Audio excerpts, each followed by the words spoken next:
계속해서 우리가 창세기에 있는 말씀을 살펴보고 있습니다. 28장 10절에서 22절 말씀인데요. 야곱이 이제 브엘세바 살고 있던 곳에서 떠나서 하란으로 가는 길에 하나님을 만나게 되어집니다. 오늘 전체적인 말씀을 이렇게 한번 또 표현해 보겠습니다. 우리가 하나님을 만날 때가 언제인가라고 할 때를 생각해 보면 될 것 같은데요. 사람마다 다 다를 것입니다. 평범한 일상에서도 만날 수도 있는 거고, 길을 가다가 만날 수도 있는 거고, 아니면 정말 기쁘고 행복할 때, 잘 살 때도 만날 수 있는 거고, 또 반대적으로 힘들고 어렵게 또 고난이 있는 그 어려움 가운데, 역경 가운데서 주님을 만날 때도 있습니다. 물론 그런 주님을 그때 만나고 또 안 만나는 건 아니죠. 시시때때로 만나는 경우가 있는 것입니다. 그러니까 우리가 주님을 언제 만나는가, 또 어떻게 만나는가, 또 만난 그 주님이 어떤 분인가를 우리가 오늘 28장에 있는 10절부터 나오는 그 말씀을 통해서 우리가 살펴보려고 합니다. 지난번에 말씀드렸다시피 이제 야곱이 어떻게 보면 거짓과 속임수로 형의 이제 복을 빼앗게 되어진 것이죠.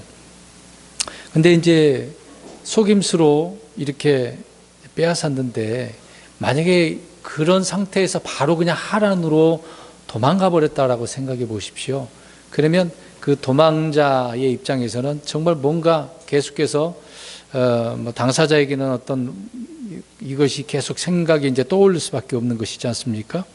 그러니까 이런 속임수와 탈취로 인해서 복을 내가 승계받았다, 아니면 정당한 유업의 그 상속을 받았다, 그렇지는 않은 것이죠. 정당한 것이 아니기 때문에 늘 이것이 사람들 앞에서나 자기 자신 스스로도 고통스러울 수밖에 없는 것입니다. 정통적으로 바르게 이렇게 아버지에 의해서 주어졌다고 한다면 그나마 다행인데 그렇지 않기 때문에 그렇다는 것이죠. 이런 문제 이제 야곱은 가지고 있었지만, 지난번에 우리가 살펴본 것처럼 이삭이 이제 물론 리브가를 통해서 또 하나님의 말씀을 통해서 깨달았기 때문에 온 가족들을 불러다 놓고 야곱에게 복을 주고 다시 축복해 주죠. 그런 다음에 하란으로 가게 되어지는데 그냥 가라고 하지 않았다는 겁니다. 명령을 주지 않습니까? 그래서 가나안에 있는 딸들을 취하지 말고 친족에게 가서 이제 아내를 구해서 오라라고 하는 명령을 받게 되어지는 것이죠. 그러니까 이것을 보면 더 훨씬 더 야곱에게 있었던 그 무거운 짐이 이제 수월하게 내려지게 되어진 것을 보게 되어집니다. 그러니까 이제 아버지 명령대로 하란으로 가서 아내를 취해서 오기만 하면 되는 문제였던 것이거든요. 근데 리브가는 몇 날 동안이라고 얘기하지만 이것이 몇 년 걸리게 되어집니까? 20년이라는 세월이 지나가게 되어집니다. 물론 그렇게 지나서도 계속해서 이삭은 살고 있었던 것이죠. 자, 이런 내용들을 이제 한 절씩 살펴보도록 하겠습니다. 10절, 11절을 보십시오. 야곱이 브엘세바에서 떠나 하란을 향하여 가다가 어떤 곳에 이르러 해가 지매 거기서 온 밤을 지내려고 그곳에 돌들을 취해 베개로 삼고 그곳에서 자려고 누우니라. 하란으로 가는 길에 어떤 곳에 이르러서 해가 지니까 거기에서 이제 잠을 취하게 되는 내용을 기록을 하고 있습니다. 여기서 어떤 곳, 이름을 여기서는 기록을 하지 않았습니다만은 나중에 잠에서 깨우고 나서 야곱이 그곳을 뭐라고 부릅니까? 베델이라고 합니다. 원래 이름은 루스였는데 이제 야곱이 베델이라고 한 그 이후로 그 장소는 계속해서 이제 베델로 불려지게 되어지는 것이죠.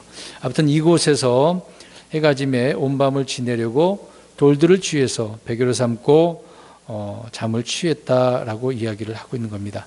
얼마나 피곤했겠어요. 브엘세바에서 이제 하란으로 가려면 꽤 먼 거리거든요. 대략 한 400마일 정도 된다고 합니다. 400마일이면 키로수로 따지면 엄청난 거리가 되는 것인데요. 굉장히 먼 거리입니다. 그러나 지금 브엘세바에서 베델이라고 하는 그 장소는 그렇게 멀지는 않습니다. 그러니까 계속해서 걷다 보니까 몇십 킬로 이렇게 걸었겠죠. 그러니까 야곱이 피곤해서 또 해가 졌기 때문에 잠을 취한 것을 보게 되어집니다. 12절 보십시오. 그가 꿈을 꾸었는데 보라 사다리가 땅 위에 세워졌고 그것의 꼭대기는 하늘에 닿았더라. 또 보니 하나님의 천사들이 그것 위에서 오르락내리락 하더라. 야곱이 꿈을 꾸었네요. 이제 얼마나 피곤해서 지쳐서 그렇게 잠을 잤는지 모르지만, 근데 이 꿈은 그냥 평범한 꿈이 아닙니다. 예사한 꿈도 아니고 하나님께서 이 꿈을 통해서 계시를 해주고 있는 꿈이거든요. 물론 그 당시에 야곱이 그 꿈에 대해서 알았다, 해석까지 다 했다, 그 정도까지는 우리가 알 수는 없겠습니다만은, 아무튼 이 꿈을 통해서 하나님은 자신의 계획이 앞으로 어떤 계획이 있는지를 계시해주고 있다는 것을 알 수가 있습니다. 근데 이때는 베들에서의 밤을 지새는 경우를 보게 되어지는데, 나중에 야복 강가에서 또 하나님을 만나게 되어집니다. 그때서도 마찬가지로 그 밤에 만나게 되어지는 거죠. 그러니까 야곱이 이제 밤에 그 어두움 가운데 주님을 꿈을 통해서 만나게 되어지는 것인데, 앞에서 처음에 말씀드린 것처럼 하나님을 언제 어떤 가운데 만나느냐라고 하는 부분이거든요. 지금 야곱이 하란으로 가는 입장은 막 기쁘고 행복해서 가는 그런 걸음은 아니잖아요. 굉장히 무거운 상태 아닙니까? 인생의 그 괴로움과 고통 속을 가며 혼자 이제 가는 입장이기 때문에, 이제 그 밤은 참 어둠의 밤이다라고 우리가 볼 수 있는 것입니다. 자, 이럴 때 어둠 속에서 꿈을 통하여 계시를 받게 되어지는 것인데요. 그러니까 그 잠든 사이에 주님이 주시는 계시와 조명을 받게 되어지는 것을 봅니다. 야곱의 입장에서는 이런데, 우리 그리스도인들도 마찬가지입니다. 참 우리가 하나님을 만난다라고 할 때 그냥 부모 따라 교회 가다 보니까 하나님을 알게 되고 만나는 경우도 있겠습니다만은, 그러나 그러지 않고서 내가 전혀 부모와 가족들과 상관없이 복음을 접해서 주님을 만나는 경우가 있긴 하는데, 대부분 하나님을 이제 그런 식으로 만난 사람들은 어려운 환경, 어려운 그런 고난과 역경 속에서 만나는 경우가 많이 있습니다. 그러니까 인생의 암흑기라 불릴 만한 그때에 주님을 만나는 경우가 있다는 것이죠. 혹 우리가 이제 그런 만남을, 하나님을 만나는 경우가 있지는 않습니까? 그러니까 고통과 슬픔에서, 어떤 질병과 아니면 어떤 경제적인 파산 등에 있어서, 각종 어려움에 있어서, 이런 사망의 그늘이라고 하는 그 가운데 마음에 정말 이런 것들로 가득할 때 주님을 보게 되고 만나게 되어진다는 것이죠. 야곱은 그런 상태에서 지금 꿈을 통하여 하나님을 만나게 되어지는 겁니다. 근데 꿈을 통해서 보니까 희한한 꿈이잖아요. 사다리가 보이는데 그 사다리가 땅 위에 세워졌다라고 말을 하고 있습니다. 자, 이 부분에 있어서 많은 사람들이 여러 가지 해석을 하는데, 사람의 이론을 필요가 없습니다. 성경 해석은 항상 성경으로 풀면 간단합니다. 이럴 것이다 저럴 것이다 그렇게 말할 필요가 없습니다. 자, 사다리가 땅 위에 세워졌다라고 하는 이 구절은 신약에서 우리 주님이 하신 말씀을 통해서 알 수가 있는데요. 요한복음 1장 51절을 가서 보겠습니다. 이제 이 부분을 좀 찾아봤으면 좋겠네요. 그냥 한 구절일 뿐이지만 좀 보겠습니다. 이게 예언적인 거예요. 그럼 사다리가 뭐냐? 사다리를 통해서 오르락내리락 한다 그러잖아요. 그러니까 사다리가 누구냐라고 하는 것을 지금 찾는 것인데, 예수님께서 자기 자신을 지금 말씀을 하고 있는 겁니다. 요한복음 1장 51절 시작.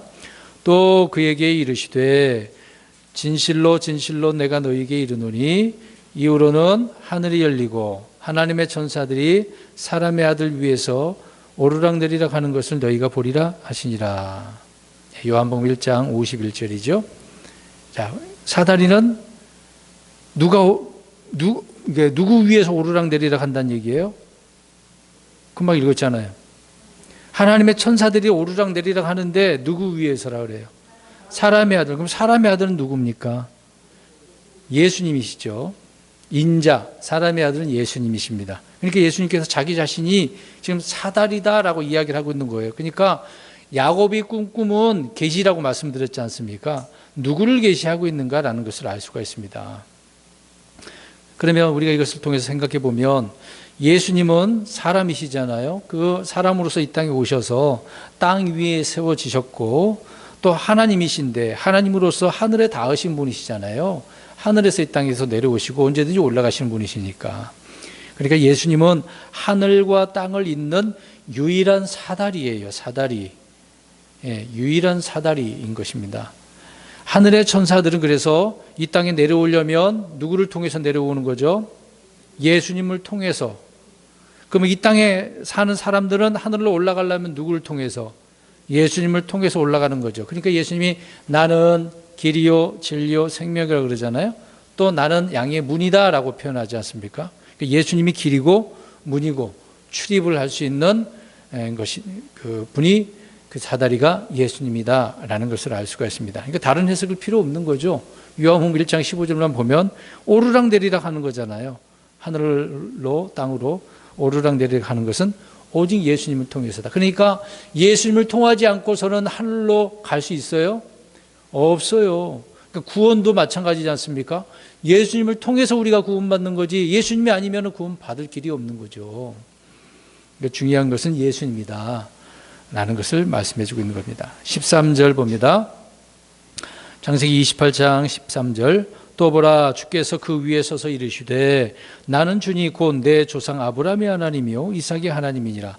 내가 누운 땅을 내가 너와 내 씨에게 주리니. 이제 그 꿈을 봤는데 환상을 봤는데 하나님이 나타나셔서 이제 말씀을 하고 계시네요. 이제 여기 잘 보시면 하나님은 어디에 계시다고 이야기합니까? 하늘에 닿은 사다리 천사들 위에 하나님이 계신다. 그 위에 서서라고 하잖아요. 서서. 그분이 지금 누구세요? 하나님, 주 하나님이시잖아요. 그러니까 나는 주니 내 조상 아브라함의 하나님, 이삭의 하나님이다. 그러니까 자기 자신이 누군가를 또 계시해 주고 있는 것이죠.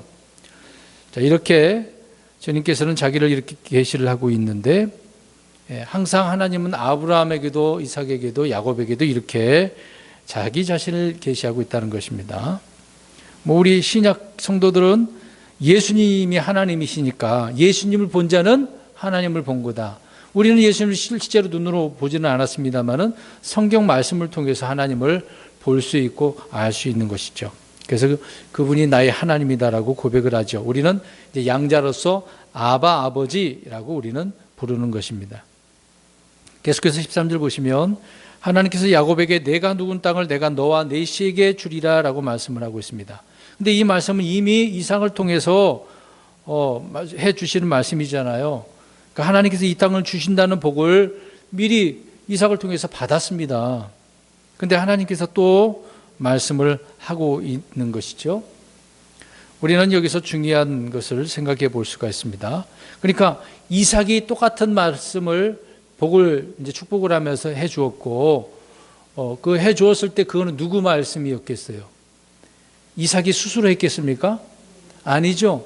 그것은 하나님께서 이삭에게 축복하라고 생각나게 해 주셔서 축복한 것입니다. 근데 그 말한 축복의 내용을 하나님께서 그렇게 복을 주시겠다고 말씀을 하고 계시는 거죠. 그러니까 무엇을 말씀드리려고 하냐면 대언자나 종이나 아니면 사도나 신약에 와서요 하나님 말씀 전하는 자나 하나님의 말씀을 가지고 전하는 그것은 하나님의 말씀과 다르지 않다는 겁니다.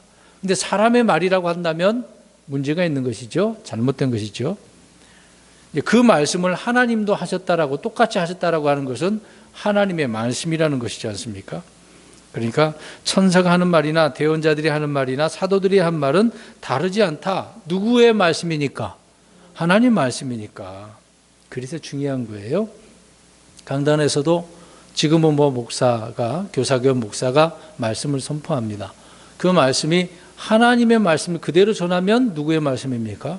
하나님 말씀이에요. 근데 그 하나님 말씀이 아니라 자꾸 자기 이야기, 경험 이야기, 있었던 이야기 막 그런 거는 하나님 말씀이 아니죠.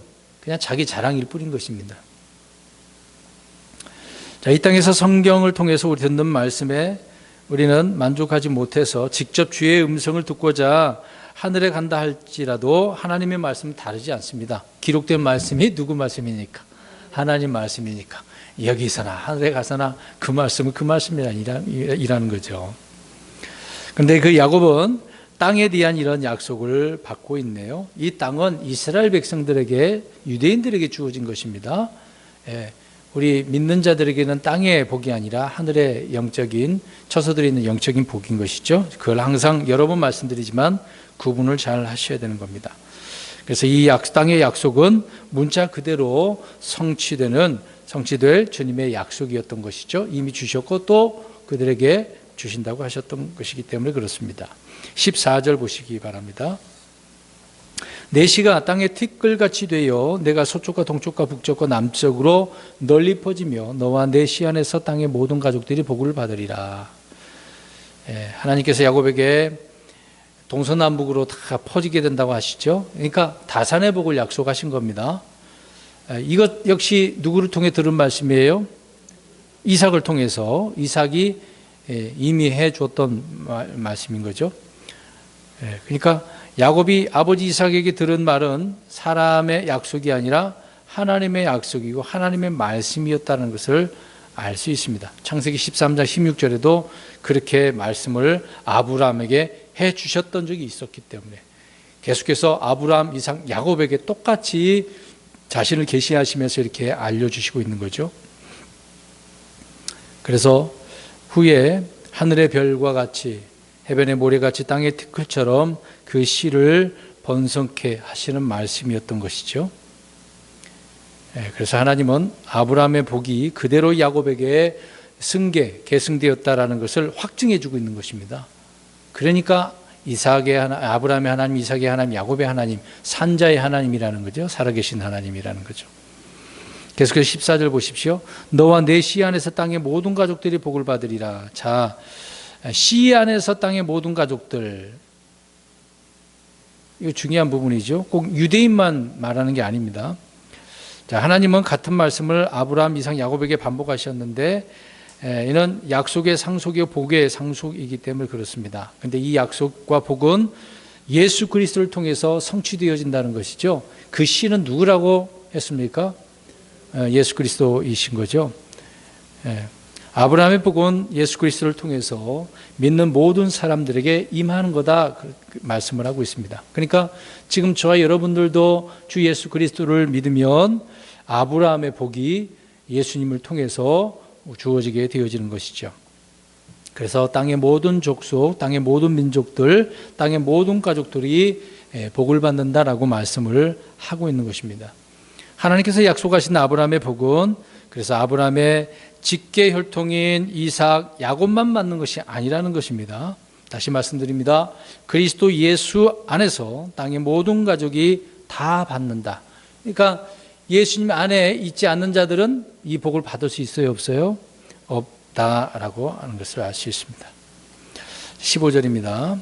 또 보라, 내가 너와 함께 있어 내가 가는 모든 곳에서 너를 지키며 너를 이 땅으로 다시 데려오리라. 내가 내게 말한 것을 행할 때까지 너를 떠나지 아니하니라 하시니라. 자, 하란으로 가는 야곱에게 이런 약속을 더 주시고 계시네요. 앞으로 이 말씀은 미래에 그렇게 하겠다는 게 아니라 계속해서 지금 현재 너랑 함께 하겠다라고 하는 약속을 주시고 계시는 겁니다. 그러니까 함께 하시고 지키시고 다시 이 땅으로 데려오겠다. 그러니까 20년 만에 돌아오잖아요. 그때가 때가 돼서 하나님께서는 베들로 올라가라 라고 명령을 하셨던 것이죠. 그런 하나님께서 떠나지 아니하겠다라고 말씀을 하고 있는 겁니다. 자, 이 약속도 역시 오늘날 신약교회 성도들에게도 마찬가지로 동일한 약속을 하고 계십니다. 주님께서는 우리와 함께 하시는 하나님이죠. 우리와 함께 하시는 하나님, 그러면은 네 글자로 뭐라고 부르죠? 임마누엘이라고 하죠. 그런 하나님, 예수님을 통해서 우리가 하나님과 함께 하는 것을 알 수 있습니다. 우리가 어디에 있든지 주님은 그곳에서 우리와 함께 거하신다는 거죠. 사도 바울이 고린도에서 위협을 느낄 때 주님은 밤에 나타나서 말씀하셨습니다. 사도행 18장 10절인데요. 제가 읽을게요. 내가 너와 함께 있음에 아무도 너를 공격하여 해치지 못하리니 내게는 이 도시에 많은 백성이 있느니라 하시더라. 네. 공격하는 자가 많이 있지만 해치지 못하겠다. 왜? 내가 너와 함께 하기 때문에, 또 복음을 전해야 되기 때문에, 그 의무가 또 사명이 있기 때문에 하나님은 지켜주시겠다라고 하는 거죠. 야곱 역시 마찬가지입니다. 하나님의 말씀 이루려면 하란에서 어떻게 해야 돼요? 돌아와야죠. 자녀들을 통해서 씨를 번성하게 해야 되는 것이니까. 야곱에게 있어서는 그것이 하나님의 계획이고 명령이었던 거죠. 마찬가지로 우리 그리스도인들, 저와 여러분도 마찬가지인 것입니다. 내가 가는 모든 곳에서 너를 지키며 라고 하는 이런 말씀이 안전에 대한 보증이잖아요. 구원도 마찬가지입니다. 구원이라고 하는 것은 한번 믿으면 취소가 되지 않는 거죠. 구약에서는 질병과 원수들과 전쟁 등에서 또 육체적 어떤 생명을 주시겠다는 그런 의미지만 신약에서는 구원의 안전과 보증을 약속해 주는 말씀인 것이죠. 자, 계속해서 15절, 너를 이 땅으로 다시 데려오리라 말씀드렸던 부분이지만 20년간 라반의 집에 있다가 다시 돌아올 때 이 말씀은 성취가 되어지는 것이죠. 네, 라반은 야곱을 계속해서 어떻게 하려고 하죠? 저으로 떠나가지 못하도록 자꾸 괴롭히고 품삯도 안 주고 그러지 않습니까? 주님은 그렇지만 야곱을 이 땅으로 다시 데려오셨다는 것을 창세기 31장 3절에서 알 수 있습니다.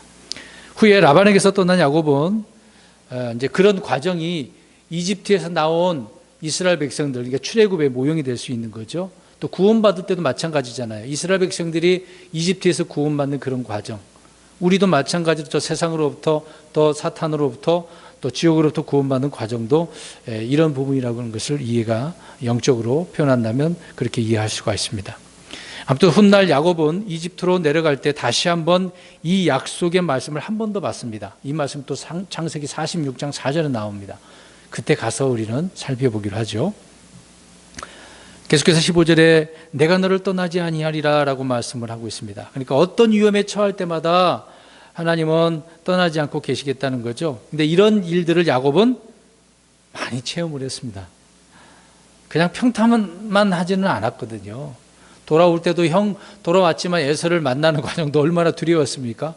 그것도 제일 앞장서서 가는 것도 아니고 첩의 자식들을 앞세우고 첩을 앞세우고 가장 사랑했던 라헬과 그 요셉을 뒤에 세우는 것을 보지 않습니까? 늦게 가잖아요.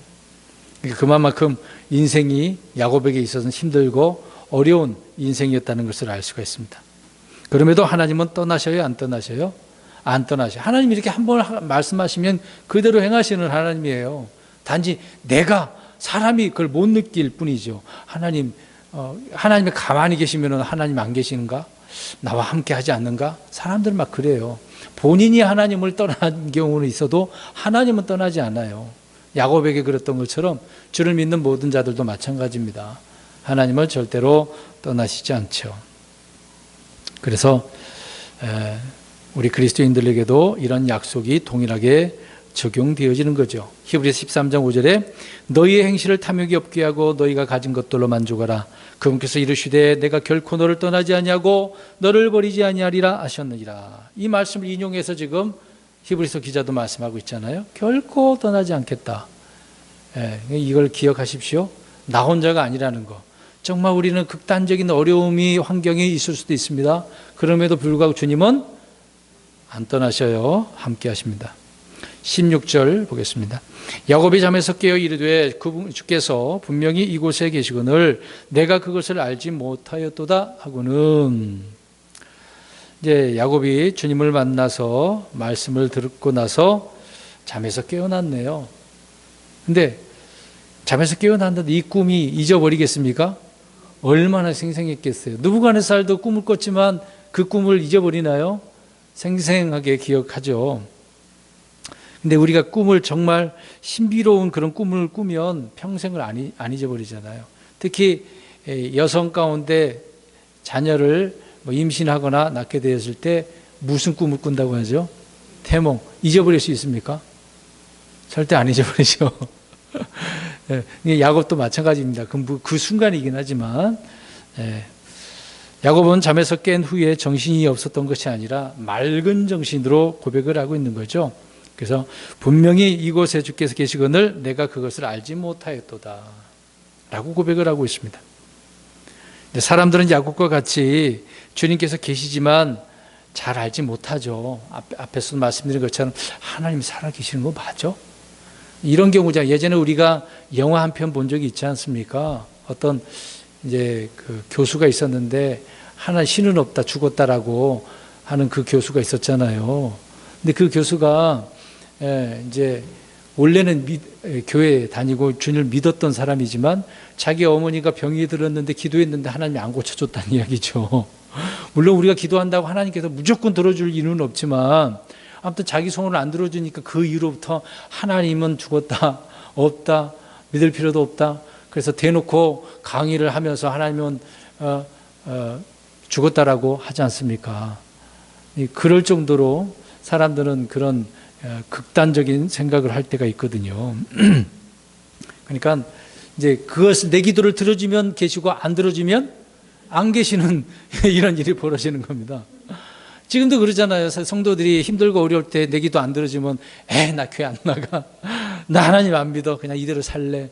그런 경우는 많잖아요. 모든 것을 포기해 버리려고 하는 거. 이제 내 생각이 그 환경이 너무도 극도로 힘드니까 그럴 수도 있다고 하지만, 그러니까 그 순간만큼은 지금 하나님을 알지 못하는 거죠. 함께 하시고 계신데도 불구하고. 그런 상황에서는 우리는 내 힘을 의지하려고 하는 것입니다. 주님은 세상에 계셨지만 세상은 그분을 알지 못했다라고 요한복음 1장 10절에 이야기하잖아요. 또 주님은 성전에 계셨는데 제사장들은, 종교 지도자들은 그분을 알아야 몰라요. 모르잖아요. 우리 열왕기서를 보면 그걸 보지 않습니까? 제사장들은 오직 우상에 빠지잖아요. 하나님 섬겨야 될 사람들이. 또 성도들은 자신의 몸 안에, 우리 성전 사무처 주님이 우리 안에 계시잖아요. 그런 내 안에 계신데도 불구하고 성도들은 모른다고요. 내 옆에만 계시는 하나님이라고 생각을 해. 내 주님은 어디에 계셔요? 내 안에. 우리 영적인 왕국을 이뤘잖아요. 하나님의 왕국. 눈에 보이지 않는 하나님의 왕국, 영적인 왕국을 우리는 이미 이루었습니다. 지금도 어느 누구든지 예수 믿기만 하면 하나님의 왕국을, 영적인 왕국을 이루게 되어지는 거죠. 그러니까 말씀드리고자 하는 것은 주님이 성도들 안에, 몸 안에 살아 계신다라고 하는 것입니다. 그러니까 함께 하시는 이런 주님을 우리는 잊지 말자, 그 얘기죠. 야곱은 꿈에서 주님을 만난 후에 주님이 계신 곳이 저 하늘만이 아니라 지금 자신이 현재 있는 그곳임을 깨달은 거예요. 다시 한번 보세요. 야곱이 잠에 깨어 이르되 주께서 분명히 이곳에 계시거늘. 저 하늘에만 있는 줄 알았어요. 근데 이곳에 계시거늘 이라고 고백을 하지 않습니까? 그러니까 그동안에 잠에서 이제 깨어나니까 영적 무지를 깨닫게 되어지는 거죠. 이야, 나는 하나님은 저기만 계신 줄 알았는데 여기도 계시는구나. 하나님 무소부재의 하나님 아닙니까? 어디든 다 계시니까. 17절입니다. 두려워하여 이르되 두렵도다 이곳이요 이곳은 다름 아닌 하나님의 집이요 이곳은 하늘의 문이로다 하고, 야곱이 이제 경험한 거예요. 체험한 겁니다. 체험 속에서 신앙 고백을 하는 거죠. 그러니까 두려워하면서 두렵도다 이곳이요 이곳은 하나님의 집이다, 하나님의 문이다, 이렇게 고백을 하고 있습니다. 그러니까 하나님의 임재를 경험한 사람은 두려움에 떨 수밖에 없어요. 정말 놀랍죠. 주님이 이런 가운데서 함께 하시는구나 깨닫는 것입니다. 성경에서 주를 만난 임재 체험을 한 사람들은 다 한결같이 떨리는 거예요. 사도 요한도 주를 천사 앞에서도 어떻게 합니까? 엎드리잖아요. 정말 주님께서 말씀하실 때 엎드릴 수밖에 없습니다. 야곱은 자신이 잠을 잤던 그곳이 하늘로 가는 입구고 하나님의 집이라고 생각을 하는 거예요. 꿈을 꿨으니까 사다리가 있었지 않습니까? 아, 여기가 입구구나, 문이구나, 집이구나, 그렇게 표현을 하고 있는 것이죠.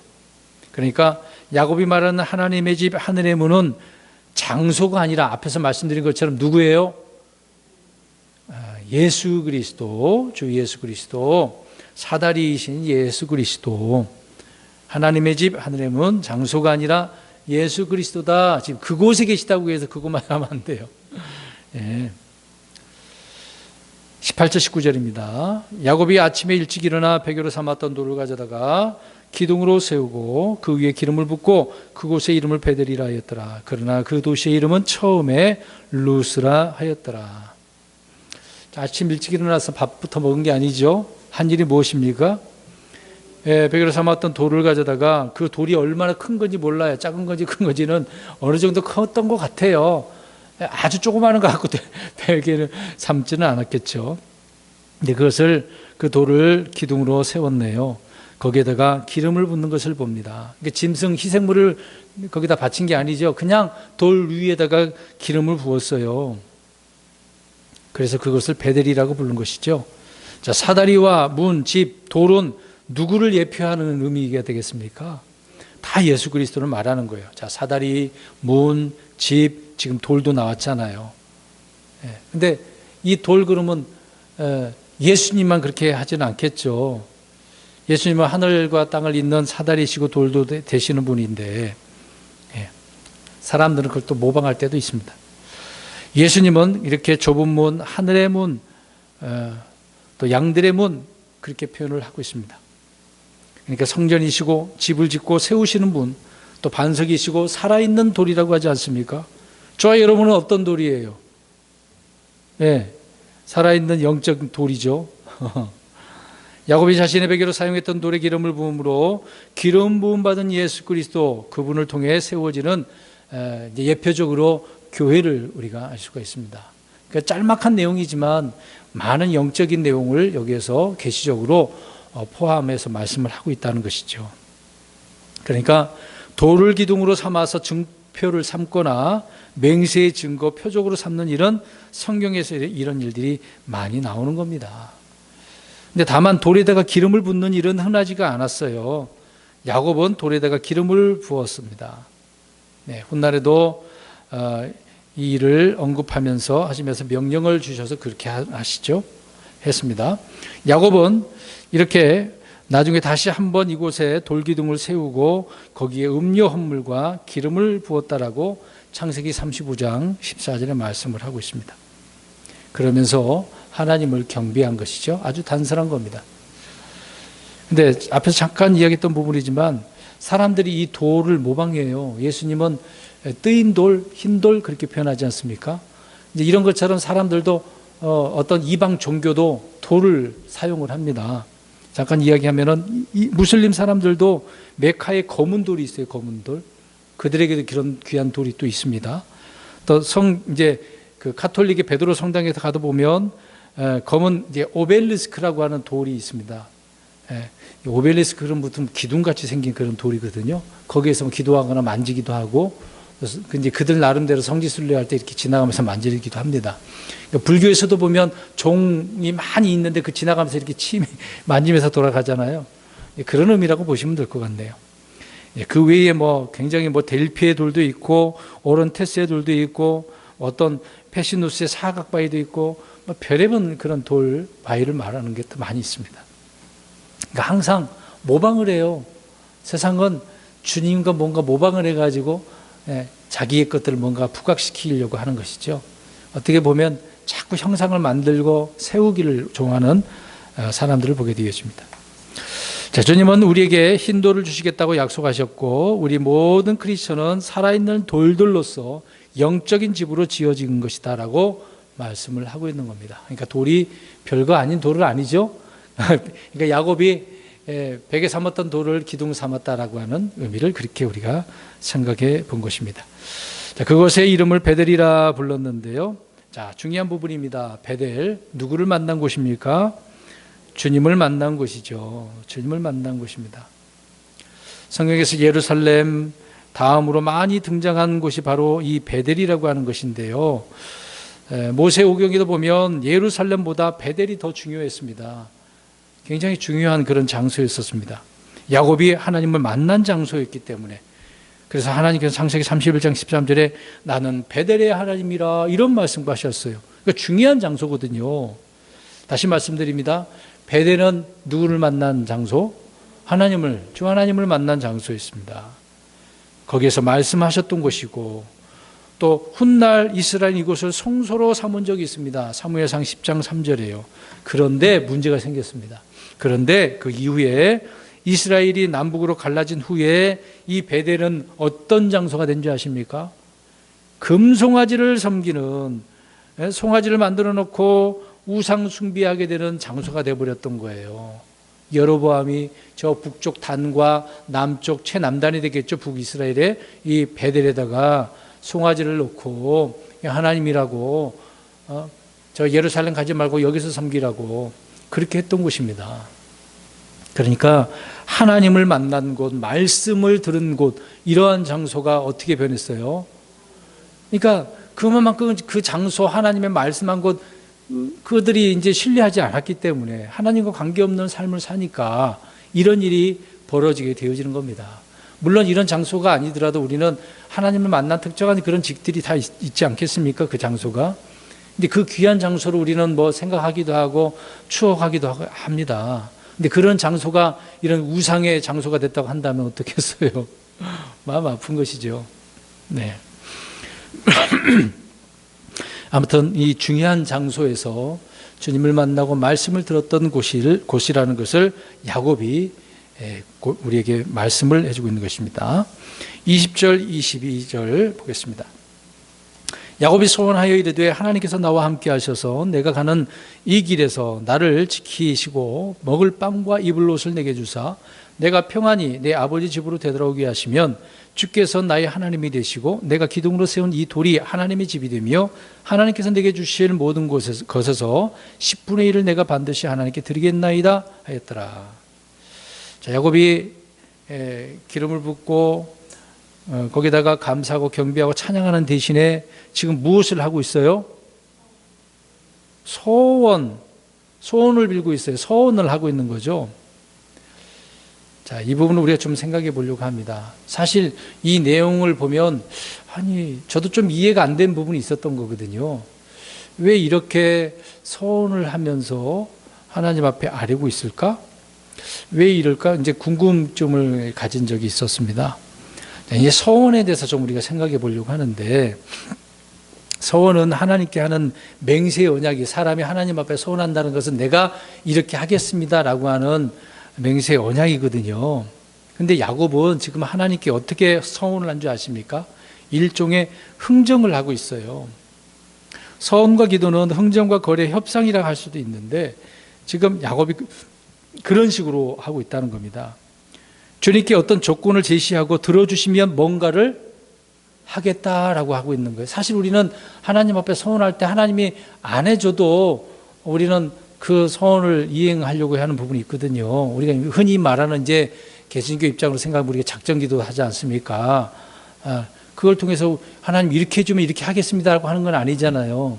나 자신을 괴롭게 하고 주님을 바르게 섬기고 나 자신을 더욱더 주님을 가까이 하기 위해서 하는 이유가 목적 첫째가 아닙니까? 근데 우리는 그럴 때 하나님 이거 들어주세요. 내가 이렇게 하겠습니다 하는 사람, 이거 좀 잘못된 거죠. 지금 야곱처럼 그렇게 해서는 안 된다. 그거를 지금 말씀드리고 있는 겁니다. 근데 지금 이러한 야곱의 서원을 보면 전혀 할 필요가 없어요. 이런 서원을 할 필요가 없습니다. 잘 보시기 바랍니다. 주님께서 은혜로 주신 이 약속들을 다시 어떻게 하고 있어요? 아니, 앞에서 주님께서 말씀하셨어요, 안 하셨어요? 하셨잖아요, 꿈에서. 근데 그 약속들을 다시 어떻게 해달라고 하고 있어요? 요구하고 있는 거예요. 이렇게 해주면 내가 이렇게 하겠다고. 그러니까 뭔가 앞뒤가 안 맞잖아요. 주님이 그렇게 꿈에 나타나서 하시겠다 그러면 어떻게 해야 돼요? 하나님 그러십니까? 감사합니다. 기대가 됩니다. 그래야 되는데 이 야곱은 그렇게 하지 않잖아요. 똑같이 그걸 말을 읊으면서 하나씩 하나님 이렇게 해주면 내가 이렇게 할게요. 그러잖아요. 참 이게 야곱도 알다가도 모르겠습니다. 믿음 있는 것 같은데 또 이상한 이런 말들을 하면 믿음 있는 사람 맞아? 이렇게 보게 됩니다. 자, 그러면 이제 세 가지를 좀 나누겠는데, 이제 흥정하면서 거래를 하는 그런 것을 보는데요. 4가지를 구합니다. 자, 그 구절을 잘 보십시오. 하나님께서 말씀하신 그 구절을 보십시오. 첫 번째, 하나님께서 나와 함께 하셔서, 그렇게 표현합니다. 나와 함께 하셔서. 근데 이미 꿈에서 하나님 어떻게 하시긴다고 하셨어요? 함께 하신다고 그랬잖아요. 그러니까 할 필요가 있어요, 없어요? 그렇게 할 필요가 없잖아요. 나와 함께 하신다고 그랬으니까 믿습니다. 그럼 그만이죠. 이미 약속하신 것입니다. 두 번째도 보십시오. 내가 가는 이 길에서 나를 지키시고, 하나님이 어떻게 하신다고 그랬어요? 지키신다고 하셨잖아요. 앞에서 다 말씀드린 거 아닙니까? 이미 지켜주시겠다고 했는데 왜 또 나를 지켜달라고 하냐고요? 세 번째, 먹을 것과 입을 옷을 내게 주사라고 이야기합니다. 이것은 이삭이 이미 보내면서 어떻게 했어요? 축복해 줬잖아요. 가보세요. 27장 28절에 하나님께서 하늘의 이슬과 땅의 기름짐과 풍성한 곡식과 포도즙을 내게 주시기를 원하노라 했잖아요. 그러면 복을 빌어줬으니까 그럼 생각해 보세요. 그러면 에서에게 줄 복을 가로채는 이유는 뭐예요? 그러면 희한하잖아요.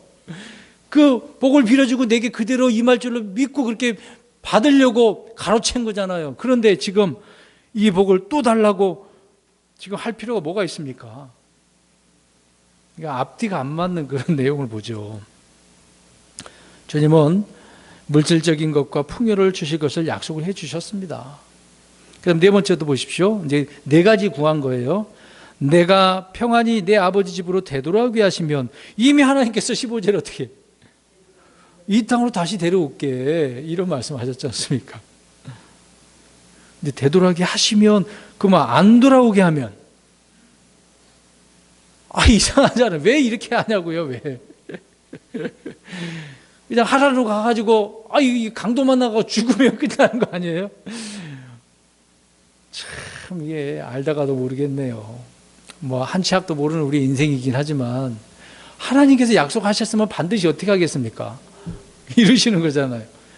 그 말씀을 안 믿은 거죠. 야곱은 하나님께서 아무런 약속이나 말씀하지 않은 것을 달라는 것이 아니라 이미 주시겠다고 하신 그 약속과 말씀에 다시 조건을 걸어서 흥정을 벌이고 있는 겁니다. 좀 황당하죠? 황당합니다. 야곱은 의롭고 경건하게 하나님의 뜻대로 살겠다고 약속했어요. 후에 그런 거 하나도 없습니다. 하나님 감사합니다. 이런 복을 주시다니요. 정말 하나님의 기쁨을 위해서 살겠습니다.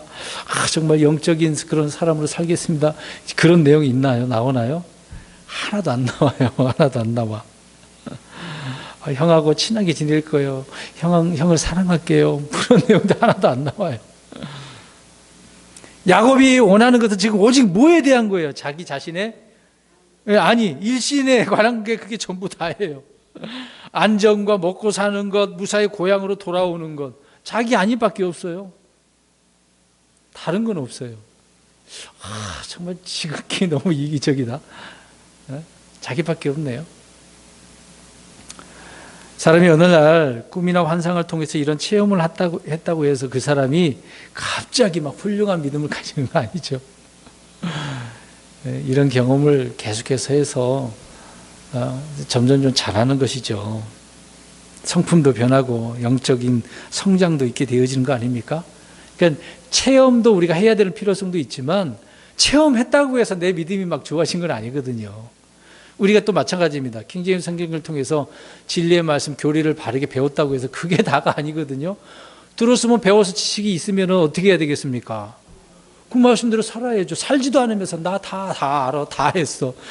그걸로 끝나면 무슨 소용이 있겠어요? 그런 분들이 너무 많더라고요. 그냥 지식을 통해서 알기는 알았는데 그 말씀을 정말 신뢰해서 삶 가운데 경험하고 그 능력을 믿냐고요. 오늘 야곱처럼 이런 식으로 한다면 의미는 잘못된 거죠. 표적을 보고 기적을 행했다고 해서 성품이 완전히 변화되는 것은 아닙니다. 제자들도 마찬가지죠. 주님의 기적을 본 또 유대인들도 마찬가지잖아요. 예수님께서 오셔서 얼마나 많은 표적과 기사를 보여주셨습니까? 근데 그것을 보면서도 계속해서 어떻게 해요? 또 보여주세요. 또 보여주세요. 야, 보여줬잖아. 얼마나 주님을 안 믿길래 야, 내가 행하는 표적을 보고서라도 좀 믿어라. 그랬는데도 안 믿었어요. 희한하죠? 그러니까 야곱은 여전히 야곱이에요. 그러면 야곱이 언제 변했을 것 같아요? 그래도 야곱은 변했을 거 아닙니까? 시간이 지나서. 언제요? 아까 잠깐 언급했는데 어디 강에서? 얍복강이죠. 얍복강에서 누구가 씨름하죠? 천사와 하나님과 씨름한 건 마찬가지죠. 천사가 졌어. 그리고 야곱의 어디를 탁 쳐서 부러뜨려요. 예, 환도뼈라고 흔히 이야기하죠. 다리뼈 쪽을 위골시켜버리니까 참 그때서부터 자기 자신이 어떤 자인지 알죠. 힘있게 이기긴 했는데 하나님과 싸워서 이겼다고 해서 하나님 그때 이름을 뭐라고 지어주셨어? 그렇죠? 야곱이 아니라 이스라엘이라고 하잖아요. 예, 그 이로 이스라엘이라고 이제 부르게 되어졌는데 그때서부터 겸손히 이제 주님을 섬기게 되고 변화되는 것을 보게 되어집니다. 근데 이제 야곱이 4가지를 구했어요. 근데 이 4가지 조건을 충족시키면 내가 3가지를 하겠습니다라고 이야기합니다. 자, 계속해서 볼까요?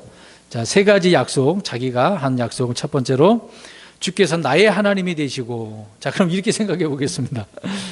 4가지를 충족 안 되면 나의 하나님 아니에요?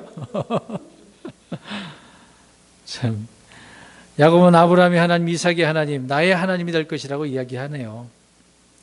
이는 자신이 하나님을 섬기고 경배하겠다는 약속인 것입니다.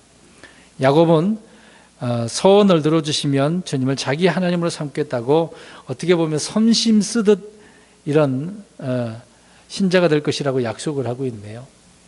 이렇게 해서는 안 되죠. 안 들어줘도 하나님은 나의 하나님이라고 그래야죠. 예. 두 번째로 내가 기둥으로 세운 이 돌이 하나님의 집이 되며 이렇게라고 했는데 야곱은 자기가 기둥으로 세운 이 돌이 하나님의 집이라고 했습니다. 자, 이것은 앞으로 그 집을 어떻게 하겠다는 거예요? 이 하나님의 집. 우리가 하나님의 집 그러면 뭘로 알죠? 어디라고 생각해요? 아니, 하나님의 집, 교회를 지금 그렇게 표현하지만 옛날로 표현하면 성전. 그것을 성전 삼는다라고 표현한 건 하는데 그 당시에 뭐 야곱이 성전도 그렇게 어떻게 하겠습니까? 근데 우리가 아셔야 됩니다. 우리가 성전 삼는다, 하나님의 집을 세운다라고 할 때 내가 하는 게 아니에요. 하나님께서 말씀하시잖아요. 다윗하고 솔로몬에게 사람의 지은 집에 내가 거기 거하는지 아느냐? 나는 어디에든지 있다라고 하시지 않습니까? 하늘에도 땅에도 땅 안에도 어디든지 계시는데 사람들은 거기를 만들어 놓고 하나님이 여기 계실 거라고 생각을 하잖아요. 하나님 그런 하나님이 아니잖아요. 근데 야곱은 스스로가 내가 그렇게 하겠다라고 합니다. 자, 집은 누가 지으는 거예요? 하나님이 짓는 거예요. 하나님이 짓는 겁니다. 다윗도 그렇게 하려고 그랬는데 하나님은 못하게 하셨잖아요. 물론 피를 많이 흘려서 그 이유도 있지만 또 솔로몬이 그 성전을 지으려고 했던 겁니까? 전혀 그런 것도 아니었잖아요. 하나님이 짓는 겁니다. 세우시는 분은 하나님이신 거죠. 우리 크리스천에게는 주님이 우리를 주님의 몸된 교회 성전 삼아서 우리 안에 계시는 거죠. 자, 세 번째로 약속을 합니다. 하나님께서 내게 주실 모든 것에서 10분의 1을 반드시 하나님께 드리겠나이다. 자, 10분의 1을 드린다고 하네요. 아브라함도 11조를 이제 멜기세덱에게 드렸는데 이제 지금은 야곱은 하나님 앞에 드리겠다라고 이야기를 하고 있습니다. 근데 이제 약속을 했지만 뒤에 내용을 가보면 11조 드린 내용이 나올까요, 안 나올까요? 없어요. 언제 드렸는지 나오지는 않습니다. 이거 본인도 약속을 다 안 지킨 것 같아요. 제가 볼 때는 11조 했다고 했으면 나왔을 텐데 그 기록된 내용이 없습니다. 했는지 안 했는지는 정확히 몰라요. 나오지 않으니까. 그러니까 야곱의 소원은 성경에 첫 번째 언급된 소원인데 뭐 이 외에도 뭐 이따의 소원도 있고 한나의 소원도 있고 그러는데 이제 야곱의 소원은 좀 좋지는 않았습니다. 이미 주신 약속을 가지고 흥정하듯이 이렇게 해주면 이렇게 하겠다라고 하는 것. 근데 우리가 이제 소원 그러면 반드시 그 소원을 어떻게 해야 됩니까? 예, 갚고 지켜야 되는 거죠. 신명기 23장 21절부터 23절까지 내가 주 내 하나님께 소원하거든 소원한 것을 갚기를 더디하지 말라. 반드시 갚으란 얘기죠. 전도서에서도 마찬가지로 말씀을 하고 있습니다. 전도서 5장 4절부터 6절의 말씀이죠. 내가 하나님께 소원하거든 그것을 갚는 일을 미루지 말라. 율법에서도 또 솔로몬이 전도서에서 이렇게 명령해서 말씀을 하고 있습니다. 소원이라고 하는 것은 중요한 거예요. 그러니까 야곱은 그 소원한 것을 어떻게 해야만 합니까? 갚아야 되는데 물론 하나님이 되셨겠죠. 하나님이라고 해서 인정을 했겠죠. 또 스스로가 그 집을 볼 때마다 하나님의 집이라고 했겠죠.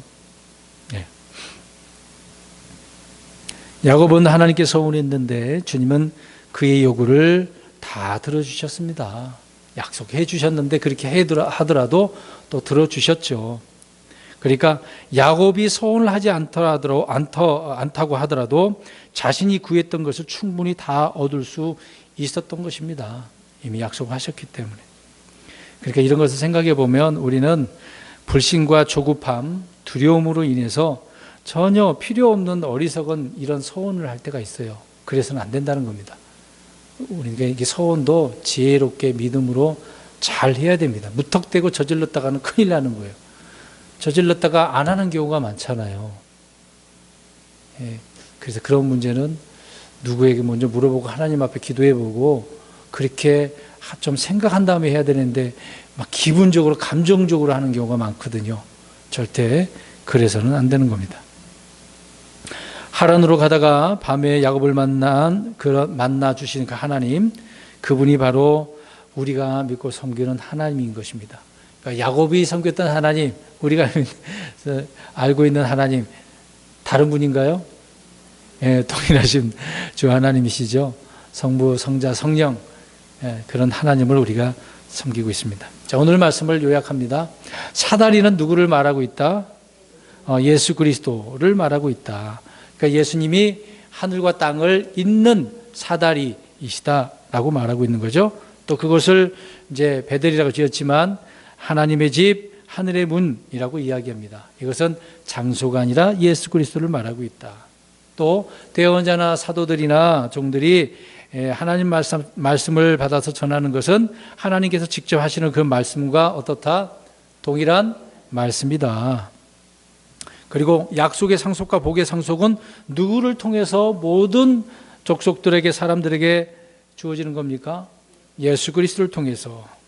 그 다음에 베델이라고 하는 것은 하나님을 만나는 장소, 그곳에서 말씀하시는 곳. 그러나 이 귀한 장소가 나중에 우상 숭배로 가게 되었다는 것.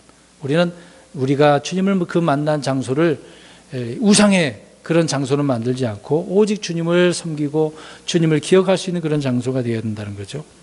또 야곱의 소원은 주신다라고 하는 약속하신 것인데 흥정하듯이 했지만 그래도 하나님은 들어주신 부분이 있죠. 이런 소원을 우리가 하지 말자라고 하는 부분입니다. 반드시 소원은 갚아야 된다.